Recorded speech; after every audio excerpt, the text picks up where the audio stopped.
रामगढ़ गांव की सुबह हमेशा की तरह शांत और खुशनुमा थी। गांव के चौराहे पर रामू पिछले 15 सालों से अपना छोले भटूरे का ठेला लगा रहा था। उसके छोले भटूरे का स्वाद पूरे गांव के दिलों में बसा हुआ था। रामू स्वभाव से बेहद सीधा और ईमानदार इंसान था। वो बहुत ही कम दाम में भरपेट और लजीज छोले भटूरे खिलाता था, इसलिए गांव का हर अमीर गरीब सुबह सुबह उसके ठेले पर हाजिर हो जाता था। अरे काका, आज बड़े दिनों बाद सुबह सुबह ठेले पर आए हो। अरे रामू बेटा, तुम्हारी ठेले की खुशबू ही ऐसी है कि पैर अपने आप खींच लाते हैं। बस एक प्लेट छोले भटूरे लगा दो, भूख से पेट में चूहे कूद रहे हैं। ये लीजिए काका, आपके पसंदीदा तीखे छोले, फूले हुए भटूरे और साथ में ये हरी मिर्च का अचार। आराम से खाइए। वाह रामू, मान गए भाई। इतने सालों से तुम्हारे हाथ का स्वाद चख रहा हूँ, लेकिन आज भी वही पुराना जादू है। और दाम तो तुम नाम मात्र का लेते हो। इतने कम पैसों में आज के जमाने में कौन खिलाता है भला। काका, ये दुकान सिर्फ पेट पालने के लिए नहीं है, ये गांव मेरा परिवार है। जब आप लोग खाकर मुस्कुराते हो ना, तो मेरा दिल वैसे ही भर जाता है। मुनाफे का क्या है, वो तो उतना मिल ही जाता है जिससे दाल रोटी चल सके। रामू भैया, मेरे लिए भी 2 प्लेट पैक कर दो। शहर से मेरा दोस्त आया है, उसे आज तुम्हारे हाथ के छोले भटूरे खिलाकर रामगढ़ का असली स्वाद चखाऊंगा। अभी लो रमेश भाई, बस 2 मिनट रुको। भटूरे एकदम गुब्बारे की तरह फूल रहे हैं। गरम गरम खाने का मजा ही कुछ और है। ठेले पर लोगों की भीड़ बढ़ती जा रही थी। हर कोई रामू के स्वाद और उसकी ईमानदारी की तारीफ कर रहा था। तभी एक दोपहर, जब रामू के ठेले पर ग्राहकों की भीड़ थोड़ी कम हुई थी, चौराहे पर एक चमचमाती हुई बड़ी गाड़ी आकर रुकी। गाड़ी से एक आदमी उतरा जिसका नाम सिंघानिया था, जो शहर में कई बड़ी रेस्टोरेंट का मालिक था। वो गांव में किसी जमीन के सिलसिले से आया था, लेकिन चौराहे पर रामू के ठेले से उठती छोलों की खुशबू ने उसका ध्यान अपनी तरफ खींच लिया। तभी वो रामू के ठेले के पास आया। उफ, ये धूल मिट्टी और ये छोटा सा ठेला। ए भाई सुनना जरा, एक प्लेट छोले भटूरे लगाना। देखना, सफाई से देना। जी साहब, आप रुकिए। हमारे यहाँ साफ सफाई का पूरा ध्यान रखा जाता है। ये लीजिए, खाकर बताइएगा कैसा लगा। सिंघानिया ने बड़े संकोच के साथ पहला निवाला अपने मुंह में डाला। जैसे ही छोलों का तीखा और चटपटा स्वाद उसकी जबान पर फैला, उसकी आंखें फटी की फटी रह गईं। वो शहर के बड़े बड़े 5 स्टार होटलों में खा चुका था, लेकिन ऐसा लाजवाब स्वाद उसने पहले कभी नहीं चखा था। वो पल भर में पूरी प्लेट सफा चट कर गया। भाई साहब, कमाल का स्वाद है तुम्हारे हाथ में। शहर के बड़े बड़े शेफ भी ऐसा खाना नहीं बना सकते। वैसे कितने पैसे हुए? साहब, सिर्फ 20 रुपए। क्या, सिर्फ 20 रुपए? इतने सस्ते में? पूरे गांव में इसके अलावा कोई और दुकान भी नहीं है और लोग इसके स्वाद के दीवाने हैं। यहाँ धंधा चमकाया जा सकता है। देखो भाई, तुम्हारा नाम क्या है? जी, मुझे सब रामू कहते हैं। तो सुनो रामू, मैं शहर का बहुत बड़ा बिजनेसमैन हूँ और मैं इस गांव में एक बहुत बड़ा आलीशान रेस्टोरेंट खोलने जा रहा हूँ, जहाँ बैठने की शानदार व्यवस्था होगी। मैं तुम्हें अपने उस रेस्टोरेंट में मेन बावर्ची यानी हेड शेफ की नौकरी देता हूँ। अब से तुम्हें ये ठेला वेला चलाने की कोई जरूरत नहीं है। महीने की पक्की सैलरी मिलेगी। बोलो, मंजूर है? साहब, आपकी बड़ी मेहरबानी कि आपने मेरे काम को इस काबिल समझा, लेकिन मैं आपका ये ऑफर स्वीकार नहीं कर सकता। मैं इस ठेले पर ही खुश हूँ। क्या तुम मना कर रहे हो? एक मामूली ठेले वाले होकर मेरे इतने बड़े ऑफर को लात मार रहे हो? दिमाग खराब हो गया है क्या तुम्हारा? नहीं साहब, दिमाग ठीक है। बस बात यह है कि मैं अपने इस ठेले का मालिक हूँ, किसी का नौकर नहीं। और यहाँ मैं अपनी मर्जी से गांव वालों को कम दाम में छोले भटूरे खिला पाता हूँ। आपकी दुकान में चीजें महंगी होंगी जो मेरे गांव के आम लोग नहीं खरीद पाएंगे, इसलिए मैं आपसे माफी चाहता हूँ साहब। ठीक है रामू, तुम्हें अपनी इस छोटी से ठेले पर बहुत घमंड है ना। अब देखो मैं क्या करता हूँ। इसी गांव में दुकान खोलूंगा और तुम्हारा ये ठेला बंद करवा कर रहूंगा। याद रखना मेरी बात। सिंघानिया गुस्से में पैर पटकता हुआ अपनी गाड़ी में बैठकर चला गया। रामू चुपचाप उसे देखता रहा। उसे लगा कि वो शहर का बाबू बस गुस्से में बोलकर गया है, लेकिन वो नहीं जानता था कि सिंघानिया अपनी जिद पूरी करने के लिए किसी भी हद तक जा सकता था। कुछ ही हफ्तों के भीतर सिंघानिया ने रामू के ठीक सामने एक बड़ी जमीन किराए पर ली और वहाँ एक बड़ी पक्की दुकान खड़ी कर दी। दुकान के बाहर ग्राहकों के बैठने के लिए शानदार कुर्सियां और मेज लगाई गईं। सिंघानिया ने शहर से एक दूसरी शातिर बावर्ची, जिसका नाम राजू था, उसे काम पर रख लिया। आइए भाई आइए, रामगढ़ के भाइयों और बहनों, आज से आपको धूल मिट्टी में खड़े होकर खाने की कोई जरूरत नहीं है। शहर का असली स्वाद आलीशान कुर्सियों पर बैठकर लीजिए और दाम सिर्फ 15 रुपए प्लेट। अरे भाई ये तो कमाल हो गया, इतनी बड़ी दुकान, बैठने की इतनी बढ़िया जगह और दाम रामू के ठेले से भी 5 रुपए कम। हाँ यार रमेश, रामू तो 20 रुपए लेता है और वहाँ धूप में खड़े होकर खाना पड़ता है। यहाँ तो पंखे भी लगे हैं और दाम भी कम है। चलो आज यहीं खाकर देखते हैं। आइए बाबूजी, गरम गरम भटूरे खाइए, ऐसा स्वाद शहर के सिवाय कहीं नहीं मिलेगा।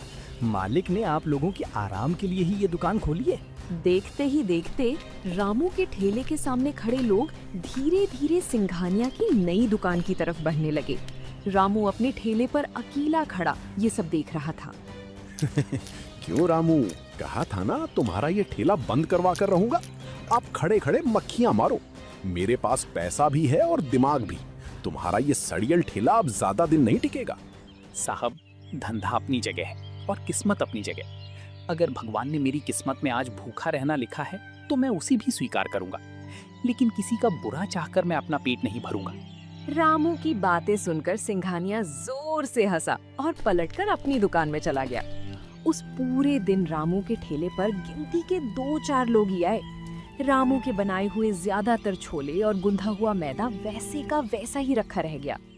दिन हफ्तों में और हफ्ते महीनों में बदल गए। सिंघानिया की दुकान पर लोगों की भीड़ दिन ब दिन बढ़ती ही जा रही थी। गांव के लोग अब पूरी तरह से रामू को भूल चुके थे। रामू रोज सुबह उम्मीद के साथ अपना ठेला लगाता, लेकिन शाम तक उसकी हांडी में छोले वैसे ही भरे रहते। हालत ये हो गई थी कि गांव के जो लोग कभी रामू की तारीफ करते नहीं थकते थे, अब वही लोग उसके पास से गुजरते हुए उसे ताने मारने लगे थे। अरे रामू भाई, तुम अभी भी ये ठेला लगा रहे हो? अब तो जिद छोड़ो, सामने देखो कितनी बड़ी दुकान है, वहाँ 15 रुपए में प्लेट मिलती है और तुम आज भी 20 रुपए पर अड़े हुए हो। ऊपर से धूप और धूल में कौन खड़ा रहे भला?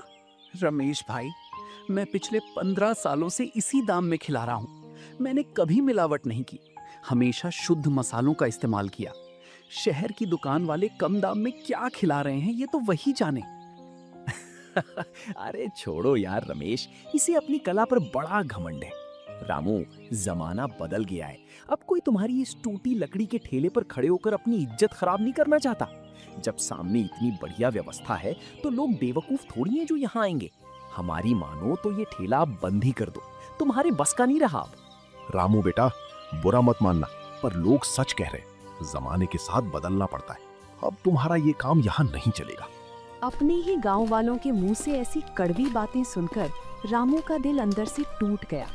जिन लोगों को उसने अपने परिवार की तरह समझा था, वे चंद पैसों और दिखावे की खातिर इतनी जल्दी बदल जाएंगे, इसकी उसने कल्पना भी नहीं की थी। उस शाम रामू ने रोते हुए अपने ठेले का सामान समेटा।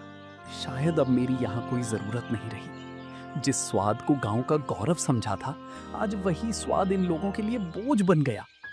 हे भगवान, अब मैं अपने परिवार का पेट कैसे पालूंगा? रामू भारी मन से ठेला लेकर घर लौट गया। अगले दिन से चौराहे का वो कोना जहां रामू का ठेला लगता था, पूरी तरह सूना हो गया। रामू का ठेला लगना बंद हो चुका था और रामू के घर में एक गहरे सन्नाटे और संकट की शुरुआत हो चुकी थी। ठेला बंद हुए कई महीने बीत चुके थे। रामू रोज सुबह उठकर अपने घर के आंगन में खड़े उस पुराने ठेले को देखता और उसकी आंखों से आंसू छलकाते। दुकान बंद होने की वजह से कमाई का जरिया पूरी तरह ठप हो गया था। घर खर्च चलाने के लिए रामू ने अपनी बरसों की जमा पूंजी निकालनी शुरू कर दी थी, लेकिन बिना कमाई के कब तक गुजारा होता। धीरे धीरे वो जमा पूंजी भी खत्म होने की कगार पर पहुंच गई। अब हालात यहाँ तक आ गए थे कि घर में राशन लाने के लिए भी पैसे नहीं बचे थे। अजी सुनते हो, डिब्बे में आखिरी मुट्ठी भर चावल बचे हैं। दाल और आटा तो कल ही खत्म हो गया था। अब घर में फूटी कौड़ी भी नहीं बची है। मैं क्या करूं भाग्यवान? शहर जाकर काम ढूंढने की कोशिश की पर वहां भी कोई काम नहीं मिला। गांव में कोई मजदूरी पर भी नहीं रख रहा है। सब कहते हैं कि जो ठेला नहीं चला पाया वो क्या काम करेगा। गांव वाले भी कितने मतलबी निकले। इतने सालों तक आपने उन्हें कम दाम में सबसे अच्छा खाना खिलाया और मुसीबत आती ही सबने मुंह फेर लिया। आज हमारे घर में चूल्हा जलने के लाले पड़े हैं, पर कोई हाल तक पूछने नहीं आया।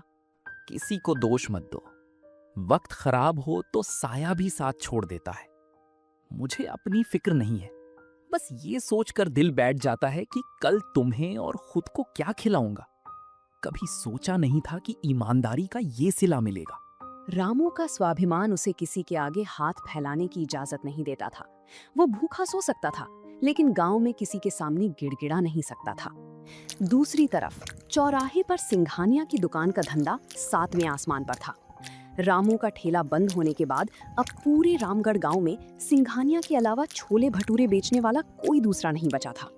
सिंघानिया इसी मौके का इंतजार कर रहा था।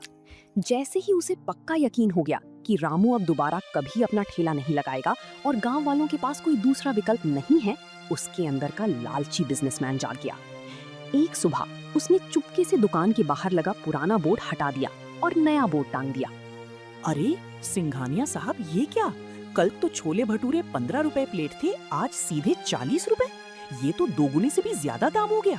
हाँ भाई रमेश, धंधा है, कोई खैरात थोड़ी है। शहर से जो मसाले आते हैं उनके दाम बढ़ गए हैं, और फिर इतनी बढ़िया बैठने की जगह दी है, पंखे की हवा दी है, तो उसका खर्चा कौन देगा? खाना है तो 40 रुपए लगेंगे, नहीं तो रास्ता नापो। लेकिन साहब, ये तो सरासर लूट है। 40 रुपए गांव के लोगों के लिए बहुत ज्यादा है। रामू तो 20 रुपए में ही इतनी बढ़िया चीजें देता था। ओह सोहन भाई, रामू की बातें रामू के साथ गई। अब उसका ठेला तो है नहीं। पूरे गांव में घुमाओ, अगर कहीं और छोले भटूरे मिल जाए तो।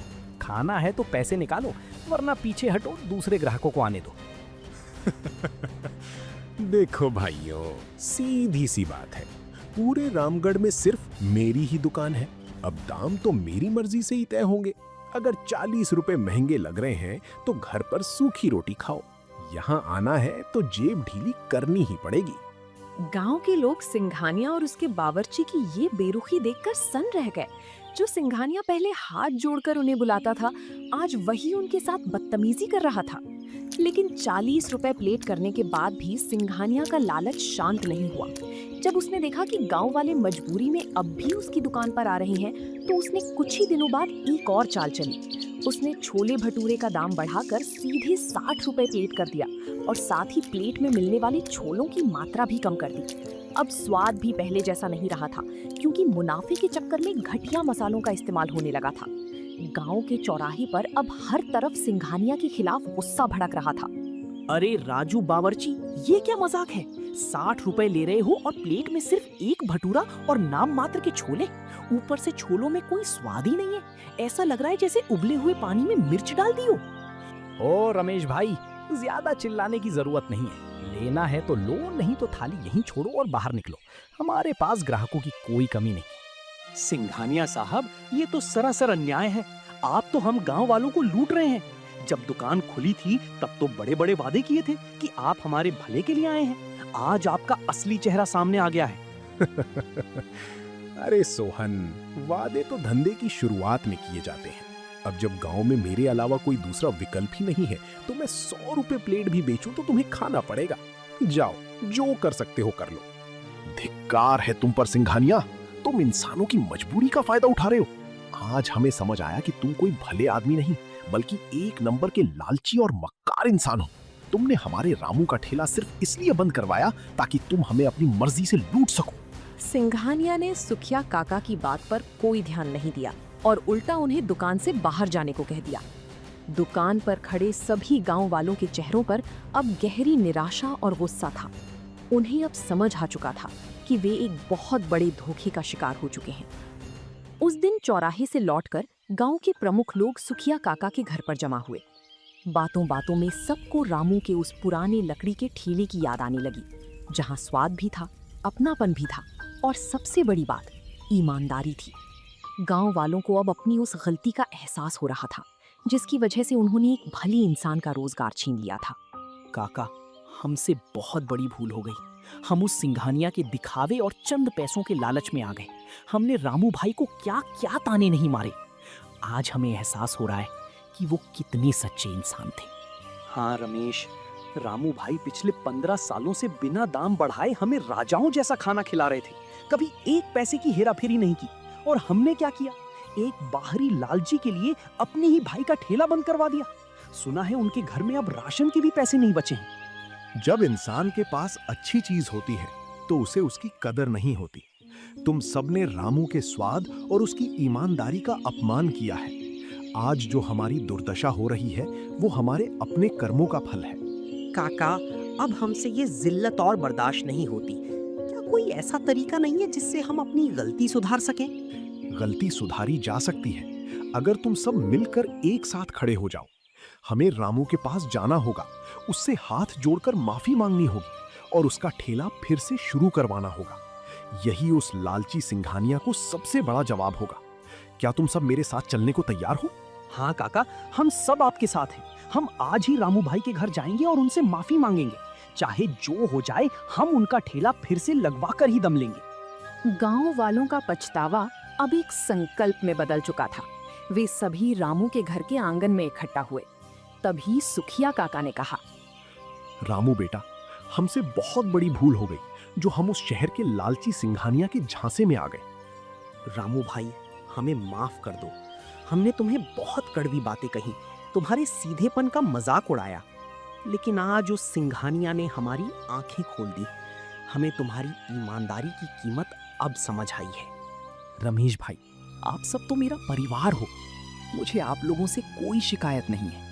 बस दुख इस बात का था कि इतने सालों के प्यार को आप सबने एक पल में भुला दिया। रामू भाई, तुम्हारी जगह कोई और होता तो शायद हमारा मुंह भी ना देखता। लेकिन तुम्हारा दिल बहुत बड़ा है। हम सब मिलके तुम्हारे घर के आंगन में खड़ा ये ठेला वापस चौराहे पर ले जाने आए हैं। राशन से लेकर दुकान के सामान तक का सारा इंतजाम हम सब ने मिलकर किया है। लेकिन सोहन भाई, मेरे पास तो अब दोबारा धंधा शुरू करने के लिए 1 रुपया भी नहीं बचा है। मैं कैसे? बेटा, पैसों की चिंता तुम मत करो। ये पूरे गांव का प्रायश्चित है। तुम बस चलो और अपनी कढ़ाई में दोबारा वही पुराना स्वाद घोल दो। आज रामगढ़ को अपने रामू बावर्ची की सबसे ज्यादा जरूरत है। गांव वालों का ऐसा सच्चा प्यार और पछतावा देखकर रामू का रुका हुआ हौसला फिर से जाग उठा। अगली सुबह रामगढ़ की चौराहे पर एक बार फिर से रामू का पुराना लकड़ी का ठेला सज चुका था। बड़े बड़े बर्तनों में छोलों की वही पुरानी जानी पहचानी और खुशबूदार भाप उठ रही थी। रामू के चेहरे पर वही पुरानी मुस्कान थी। ठेला खुलते ही पूरे गांव की भीड़ सिंघानिया की दुकान के आगे से हटकर रामू के ठेले पर जमा हो गई। वाह भाई रामू, इसे कहते हैं अमृत। आज महीनों बाद पेट को तृप्ति मिली है। और दाम तो देखो, आज भी वही 20 रुपए। हाँ काका, स्वाद हो तो ऐसा। अब कोई मुफ्त में भी शानदार कुर्सी पर बिठाए तो भी हम रामू भाई का ठेला छोड़कर कहीं नहीं जाने वाले। सामने अपनी आलीशान दुकान पर खड़ा सिंघानिया ये सब देख रहा था। उसकी दुकान पूरी तरह खाली पड़ी थी। राजू बावर्ची कड़ाही के पास खड़ा खड़ा था। सिंघानिया गुस्से से तमतमाता हुआ रामू के ठेले के पास आया और चिल्लाने लगा, हे रामू, ये क्या तमाशा है? तुम फिर से ये सड़ियल ठेला लेकर यहाँ आ गए? और तुम गांव वालों, अक्ल घास चरने गई है क्या तुम्हारी? इतनी बड़ी दुकान छोड़कर इस धूल मिट्टी में खा रहे हो। ओ सिंघानिया साहब, जबान संभाल कर बात कीजिए। अब आपका ये घमंड और लूट यहाँ नहीं चलेगी। हमें समझ आ गया है कि असली स्वाद और इज्जत कहाँ मिलती है। आपकी इस आलीशान दुकान पर अब गांव का कोई आदमी पैर भी नहीं रखेगा। राजू, सुन रहा है ना? दाम सीधे 10 रुपए प्लेट कर दे। देखते हैं ये लोग कैसे नहीं आते। सिंघानिया, अब तुम 2 रुपए प्लेट भी कर दो ना, तो भी कोई तुम्हारे पास नहीं आएगा। तुमने हमारे भरोसे का सौदा किया था। अब अपना ये तामझाम समेटो और शहर वापस लौट जाओ, क्योंकि रामगढ़ में तुम्हारी दाल अब कभी नहीं गलेगी। देखते ही देखते कुछ ही दिनों में सिंघानिया की दुकान का काम पूरी तरह ठप हो गया। ग्राहकों के ना आने की वजह से उसे भारी नुकसान उठाना पड़ा और आखिरकार एक रात वो अपनी दुकान का शटर गिराकर चुपचाप गांव छोड़कर हमेशा के लिए शहर भाग गया। रामू का ठेला आज भी उसी चौराहे पर शान से खड़ा रहता है, जहां स्वाद, कम दाम और ईमानदारी की जीत की कहानी हर रोज गूंजती है। तो दोस्तों, आप लोगों को ये कहानी कैसी लगी? कमेंट करके जरूर बताएं और ऐसी कहानियों को देखने के लिए वीडियो को लाइक करें और चैनल को सब्सक्राइब करें।